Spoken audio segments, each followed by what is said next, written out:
এবার আল্লাহ রাব্বুল আলামিন আমলনামাগুলোকে দুই ভাগ করে ফেলবেন। আমলনামা দেওয়া হবে কারো ডান হাতে, আবার কারো বাম হাতে। আমরা কোন হাতে চাই? কোন হাতে? বাম হাতে চান কেউ? এবার ডান হাতে কারা আমলনামা পাবে এবং আমলনামা পেলে কি করবে সেটা দেখেন। আল্লাহ তাআলা কোরআনের মধ্যে বললেন, ফাআম্মা মান উতিয়া কিতাবাহু বিয়ামিনিহি ফাসাউফা ইউহাসাবু হিসাবান ইয়াসীরা ওয়া ইয়ানকালিবু ইলা আহলিহি মাসরুরা। জোরে বলেন সুবহানাল্লাহ।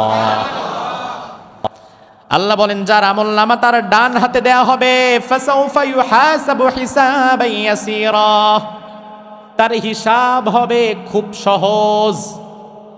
হিসাব হবে খুব কি?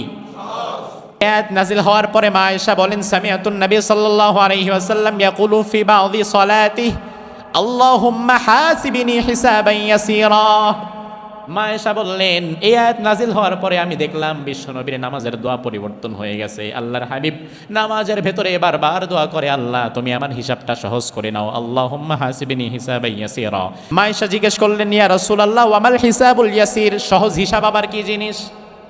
আল্লাহর হাবিব বললেন, ও আয়েশা, আইয়ানযুরা ফি কিতাবিহি ফাতাজাওয়াজ আনহু, সহজ হিসাব মানে হচ্ছে আল্লাহ তাআলা যদি কারো আমলনামাটা একবার হাতে নেয়, পৃষ্ঠা যদি উল্টায় পড়া শুরু করে, তাইলে আল্লাহর দরবারে হিসাব দিয়ে জান্নাতে যাওয়ার ক্ষমতা দুনিয়ার কারো